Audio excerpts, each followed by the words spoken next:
Assalamualaikum warahmatullahi wabarakatuh. Halo teman-teman, kembali lagi dengan saya Dwi Muryanto. Ini kan 28 Auto Detailing itu udah terkenal ya Pak. Sebintaro hampir semuanya tahu lah tentang 28 Auto Detailing. Tapi orang belum tahu nih Pak tentang sejarahnya 28 Auto Detailing. Untuk sejarahnya 28 Auto Detailing itu dari mana sih Pak? Nah, jadi teman-teman mungkin perkenalkan, saya Aca dari 28 Auto Detailing.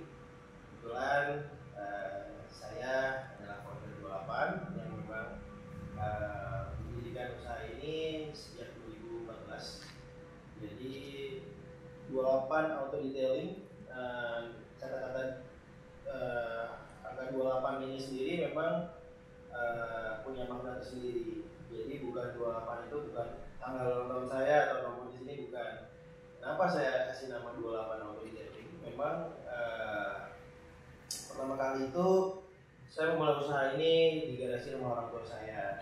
Kebetulan garasi rumah orang tua saya nomornya 28. Jadi pada saat itu customer saya mencari nomor rumah itu di nomor 28 pagar kayu ya, gitu kan. Nah, terus seiring berjalan, yang nama itu nggak saya ubah, tetap nama 28. Dan tujuannya supaya nanti pada suatu saat nanti, itu mikirnya pas dulu ya, supaya nanti ketika saya udah lebih berkembang lagi, 28 itu adalah merupakan akar di mana saya belajar. Jadi memang saya belajar mulai dari nol di rumah orang tua saya dulu sampai sekarang. Itu Mas Budi. Itu dulu lokasinya di Radio Dalam, sekarang udah pindah di Bintaro. Kapan ya awal pindah di Bintaro ini Pak? Nah, jadi sebenarnya sebelum di Radio Dalam itu mungkin ya nggak banyak orang tahu. Jadi sebelumnya saya di rumah orang tua saya dulu waktu itu. Jadi sebelum di Radio Dalam itu rumah almarhumah nenek saya. Gitu. Sebelumnya saya di rumah orang tua saya nomor 28 ini. Baru 2015, jadi 2014 di rumah. Kemudian saya dulu poles keliling itu 2014 sampai 2015an. Saya poles keliling dulu. Nah 2015 saya pindah ke Jalan Deperdak di Radio Dalam. Nah itu kebetulan memang rumahnya almarhumah nenek saya di situ. Di situ saya dapat tempat ya hanya garasi, mungkin sekitar 4 mobil 5 mobil, tapi mungkin memang ya saya coba manfaatkan semaksimal-maksimalnya kemarin. Dan ya alhamdulillah saya di Radio Dalam sendiri dari 2015 sampai 2019, ya, itu udah sekitaran 4 tahunan lah saya di sana gitu. Itu Mas kira-kira. Itu untuk sejarahnya ya Pak ya. Kalau untuk saya dapat cerita nih dari karyawannya Bapak nih, katanya Bapak ini dulu pertama itu memoles mobil calon ini nih, calon mertua. Iya, betul. Ini bener apa enggak nih Pak? Ya benar. Jadi mungkin pada saat itu pertama kali saya pas zaman dulu belajar lagi moles mobil, saya kebetulan dapat kesempatan waktu itu untuk moles mobil almarhum ayahnya istri saya. Kebetulan ibunya ngasih saya kepercayaan untuk ya nggak apa-apa kerjain aja coba gitu kan. Ya pada saat itu saya jujur masih belajar ya Mas. Pada saat itu masih belajar, bermodalkan cuma saya beli wax di Hardware. Harganya juga cuma 200.000 Mas. Saya cuma nggak ngerti apa-apa, saya cuma ngerti wax doang pada saat itu kan. Saya coba waxin itu sepulang saya kerja waktu itu. Jadi saya waktu itu masih kerja kebetulan di salah satu kantor hukum. Terus saya pulang kerja, saya waxing mobil. Nah pas saya wax gitu ternyata saya kasih uang, kasih amplop sama yang sekarang jadi mertua saya. Dulu masih calon mertua. Dulu calon mertua. Kebetulan saya dikasih amplop. Alhamdulillah amplop itu saya gunain buat beli mesin poles untuk pertama kalinya. Sama saya beliin sebagian bahan lagi di Hardware. Jadi zaman dulu saya sering bolak-balik ke Hardware tuh untuk cari bahan-bahan untuk poles mobil. Gitu. Berarti awal berdirinya 28 Auto Detailing itu dari masih muda, masih ABG. Dari cuma uji coba nih, cari ngembangin tentang poles dari keliling hingga buka di rumah hingga akhirnya sekarang bisa buka workshop sendiri nih. Alhamdulillah. Alhamdulillah ya Pak. Jadi memang singkat cerita ya, dulu saya kebetulan seorang sarjana hukum. Saya sempat praktek kerja di kerja magang lah di kantor hukum di Bilang Sudirman ya dulu. Saya kerja 1 tahun. Nah kemudian memang karena saya memang udah hobi dan passion di bidang kebersihan mobil dari dulu. Akhirnya saya coba jalanin awalnya dari hobi dulu Mas Dwi. Jadi awalnya dari hobi saya kerjain. Dulu saya mungkin dibayar 300.000 pernah, saya dibayar traktir ngopi pernah gitu kan. Tapi memang saya nggak melihat itu, memang saya suka cita aja. Memang dulu saya memang passion dan hobi. Jadi ya saya kerjain aja. Itu saya kerjain itu dari pas saya pulang kerja jam 8 malam, masih pakai kemeja. Saya kerjain mobil sampai jam 4 subuh. Jam 4 subuh itu saya jam 8 pagi udah masuk kantor lagi gitu. Sampai akhirnya waktu itu saya sakit karena malamnya moles. Terlalu capean gitu ya Pak. Iya, saya jalan itu memang saya senang lah. Saya memang waktu itu saya senang dan kebetulan pada saat itu saya beranggapan bahwa usia saya waktu itu 24 tahun ketika saya ambil keputusan untuk berhenti setir untuk jadi usaha. Saya rasa saya belum terlambat pada saat itu. Jadi saya segera memulai dan memang saya segera memberanikan diri gitu Mas untuk langsung memulai usaha. Akhirnya saya beranikan diri untuk meninggalkan pekerjaan saya yang sebelumnya. Waktu itu saya keliling-keliling, mulai keliling sama 2 orang staff saya dulu, 2 orang. Kebetulan satu kerjasama sih, jadi kita bagi hasil gitu. Saya banyak belajar juga dari beliau.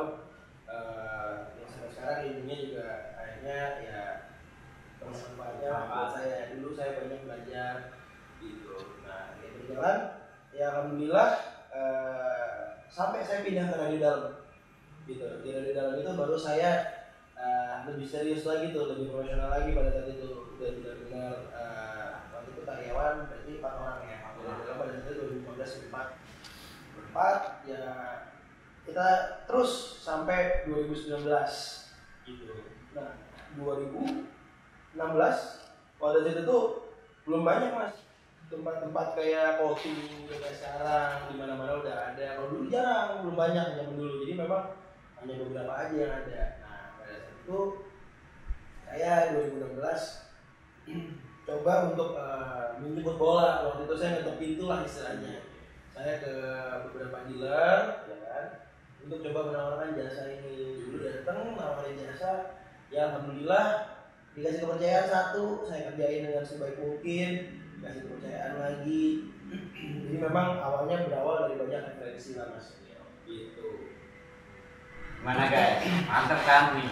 Jadi usaha itu nggak langsung timbul gitu, tapi harus dari hobi dulu ya Pak ya. Harus dari sesuatu yang memang kalian harus mencintai dulu ya.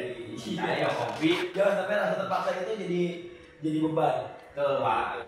Jadi kalau harus senang lah, senang hobi ya insya Allah akan baik untuk kedepannya. Amin.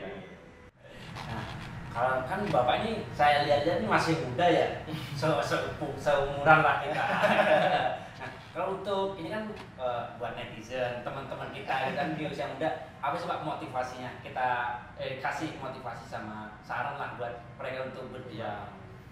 Ya saya yang hari ini belum apa-apalah sebenarnya, tapi mungkin kalau kita hanya sedikit sharing, ya mungkin kita berbagi pengetahuan aja lah. Mungkin saya juga banyak belajar juga dari orang, tapi pada intinya adalah pesan yang bisa saya sampaikan ketika kita bekerja ataupun berusaha, kunci yang pertama kali adalah kita harus bisa jadi orang yang jujur dan amanah.